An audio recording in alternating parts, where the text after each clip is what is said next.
बिस्मिल्लाहिर्रहमानिर्रहीम। अस्सलाम वालेकुम व्यूअर्स, मैं हूं एडवोकेट एहसन कुरैशी। आज हम डिस्कस करेंगे क्या कोई शख्स एक वक्त में एक से ज़्यादा असम्बलीज़ का मेंबर हो सकता है, यानी कि जो प्रोविंशियल असम्बलीज़ हों या जो हाउसेज़ हैं, मजलिस शूरा है, वो एट अ टाइम जो है वो सीट्स रख सकता है एक से ज़्यादा हाउसेज़ में।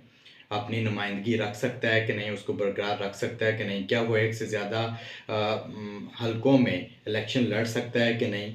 इस हवाले से आज हम डिस्कस करेंगे कि कौन सा आइन का आर्टिकल है जो इस चीज़ को डिस्कस करता है, इसकी वजाहत करता है। इसके साथ साथ हम ये भी देखेंगे कि कौन सा आइन का आर्टिकल है जो इलेक्शन डिस्प्यूट से रिलेटेड है, कि अगर किसी भी इंतखाबी हल्के में कोई इलेक्शन डिस्प्यूट अराइज होता है, कोई धांधली के क्वेश्चन रेज़ किए जाते हैं पार्टीज़ की जानब से, तो उसको उन इश्यूज़ को सेटल कौन करेगा, उनको एड्रेस कौन करेगा, कौन सा फोरम है, कहाँ पर वो केस चलेगा, इसके ऊपर भी डिस्कस करेंगे। और ये जो सीक्रेट बैलेट है, ये किस आर्टिकल के तहत है कि खुफिया बैलेटिंग होगी, वोट जो है वो खुफिया तरीके से डाला जाएगा, और कौन सा ऐसा इलेक्शन है जिसमें खुफिया बैलेटिंग की ज़रूरत नहीं होती।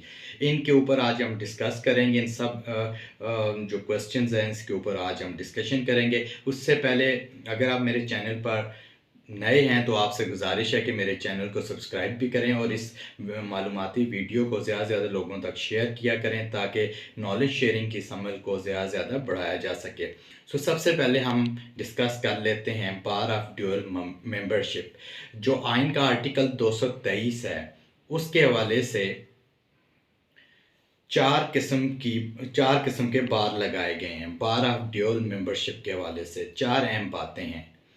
पहली बात ये है, उसमें लिखा गया है कि कोई भी शख्स एट अ टाइम, यानी कि एक वक्त में दो हाउसेस का वो मेंबर नहीं हो सकता। दो हाउसेस मजलिस शूरा के हों या कई प्रोविंशियल असम्बली या नेशनल असम्बली हो। यानी कि पहली बात ये है कि मजलिस शूरा में एट अ टाइम वो अपनी रिप्रेजेंटेशन दोनों जगह वो नहीं रख सकता। यानी कि अगर सेनेटर है तो वो नेशनल असम्बली का मेंबर नहीं हो सकता। अगर नेशनल असम्बली का मेंबर है तो सेनेटर नहीं हो सकता। इसी तरह नंबर 2, अगर वो प्रोविंशियल असम्बली का मेंबर है तो फिर नेशनल असम्बली का मेंबर नहीं हो सकता। अगर नेशनल असम्बली का मेंबर है तो फिर प्रोविंशियल असम्बली का मेंबर नहीं हो सकता। इसी तरह अगर किसी एक सूबे में वो एमपीए है, मेंबर प्रोविंशियल असम्बली है, तो फिर किसी दूसरे सूबे में भी एट द सेम टाइम जो है वो मेंबरशिप अपनी नहीं रख सकता। इसी तरह वो एक ही सूबे के अंदर एक से ज़्यादा सीट्स पर अपनी नुमाइंदगी नहीं रख सकता। ऐसा नहीं कि एक सूबाई असम्बली की एक से ज़्यादा सीट्स पर इलेक्शन लड़ा तो वो सारी की सारी अपने पास रख लें, ऐसा भी नहीं रख सकता। और इसी तरह नेशनल असम्बली की भी अगर एक से ज़्यादा सीट्स हैं तो सारी अपने पास नहीं रख सकता। किसी भी हाउस की एक से ज़्यादा सीट्स नहीं रख सकता। अब ये तो 223 का सब आर्टिकल 1 के अंदर लिखा गया है। सब आर्टिकल जो 2 है 223 का, उसके अंदर लिखा गया है कि वो एट द सेम टाइम वो इलेक्शन एक से ज़्यादा सीट्स पर लड़ सकता है, चाहे वो दो एमपीए के इलेक्शन लड़े और साथ साथ नेशनल असम्बली का भी इलेक्शन लड़ सकता है। मगर जब जीतेगा, इलेक्शन जीतने के बाद वो सिर्फ एक सीट रख सकता है।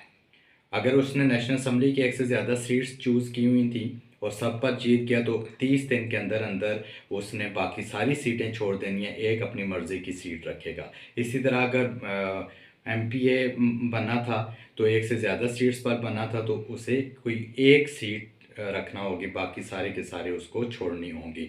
इसी तरह एट द सेम टाइम वो नेशनल असम्बली या एमपीए नहीं रह सकता, या नेशनल असम्बली का मेंबर होगा या एमपीए का होगा, अदरवाइज उसको छोड़ना होगा। अगर 30 दिन के अंदर वो रिज़ाइन नहीं करता तो सब आर्टिकल 223 का सब आर्टिकल 2 जो है उसके अंदर लिखा गया, अगर वो नहीं छोड़ता तो 30 दिन के बाद ऑटोमेटिकली उसकी सीट्स वैकेंट तस्वर होगी, सिवाय उस एक सीट के जो उसकी आखिरी सीट होगी। यानी कि जो आखिरी इलेक्शन उसने जो सबसे आखिर में जिसका रिज़ल्ट आया और वो जीता, वो वाली उस सीट के अलावा जो है बाकी सारी सीट्स।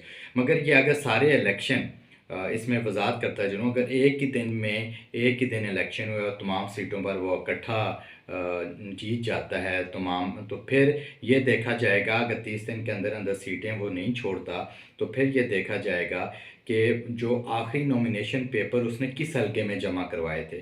जिस हलके में लास्ट टाइम उसने नॉमिनेशन पेपर जमा करवाए थे उस हलके के अलावा बाकी सारी जो सीट्स उसकी वैकेंट तस्वर की जाएगी। ये सब आर्टिकल 223 के सब आर्टिकल 2 में लिखा गया है। अब आ जाते हैं कि इलेक्शन डिस्प्यूट, अगर धांधली हो गई किसी हलके में, किसी पार्टी को एतराज़ है कि भाई धांधली की गई, तो उसका हल क्या है? उसका हल सबसे बड़ा जो प्रॉपर फोरम है वो इलेक्शन कमीशन ऑफ पाकिस्तान है। इलेक्शन कमीशन ऑफ पाकिस्तान में वो एतराज़ात लेकर जाएंगे अगर वो ये समझते हैं कि नहीं इस हलके में वाकई कोई शवायद हैं और इसको प्रॉपर इस मसले को रिज़ॉल्व करना चाहिए, तो वो इलेक्शन ट्रिब्यूनल जो है वो कॉन्स्टिट्यूट करेंगे। इलेक्शन ट्रिब्यूनल कॉन्स्टिट्यूट करने का जो इख्तियार है उनके पास, वो आइन के आर्टिकल 219 के अंदर जो ड्यूटीज़ ऑफ इलेक्शन कमीशन है उसमें एक ड्यूटी ये भी है कि वो इलेक्शन ट्रिब्यूनल कॉन्स्टिट्यूट करेंगे। और जैसे कि 18वीं तरमीम के तहत बहुत सारे पास दी गई इलेक्शन कमीशन को, तो एक ये भी पावर उनको दी गई। सो इलेक्शन डिस्प्यूट जो है वो कहीं भी चैलेंज नहीं किए जा सकते सिवाय इसके कि उसका जो प्रॉपर फोरम है वो इलेक्शन ट्रिब्यूनल है जो constituted by the election commission होगा। ये आइन का आर्टिकल 225 इसको वजाहत करता है। और अब नेक्स्ट बात है कि बैलेटिंग के हवाले से, कि जो सीक्रेट बैलेटिंग है, ये हम जितने वोट हम डालते हैं ये सीक्रेट बैलेटिंग के ज़रिए होती है। तो क्या कोई ऐसा क्या कोई ऐसा इंतखाब भी है जिसमें ओपन बैलेटिंग हो सकती है? जी हाँ, सिवाय प्राइम मिनिस्टर और चीफ मिनिस्टर के जो इंतखाबात होंगे, वज़ीर आला और वज़ीर आज़म के इंतखाबात के अलावा बाकी तमाम के तमाम जो है वो सीक्रेट बैलेटिंग के ज़रिए होंगे। यहाँ इनका आर्टिकल 226 इसकी वजाहत करता है। सो ये आज हमने डिस्कस किया 3 आर्टिकल्स जो कि 223, 225 और 226। Thank you so much.